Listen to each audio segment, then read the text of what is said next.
This is the Telemetry Transportation Daily for July 18th, 2025, and I'm Sam Abuel-Samad, Vice President of Market Research for Telemetry.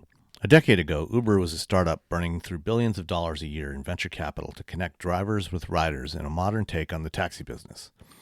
As the hype around automated driving was reaching a fever pitch, Uber decided to jump in and try and create its own system to power robotaxis and trucks, eliminating the need to pay drivers.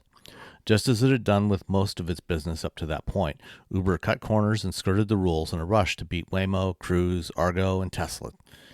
That ultimately didn't work out and led to the first fatal crash of an AV and eventually Uber quitting that part of the business. But Uber never really gave up on AVs, even as many companies struggled and went under. Uber maintained investments in companies such as Aurora and has partnered with many others over the years. Now in 2025, Uber is rapidly becoming the go-to company for AV operations globally. Waymo robotaxis are running on Uber in multiple U.S. cities. Uber is working with China's Baidu and WeRide, and this week has announced a collaboration with Lucid and Nuro.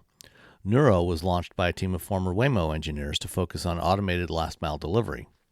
When that proved to be a problematic and costly business, Nuro turned its focus to just maturing its automated driving system. Uber is now investing $300 million into Nuro and Lucid to produce robotaxis based on the Lucid Gravity and powered by the Nuro driver. The goal is to commercially deploy Nuro Lucid robotaxis in a U.S. city in 2026, eventually growing to deploy at least 20,000 vehicles over the next 6 years.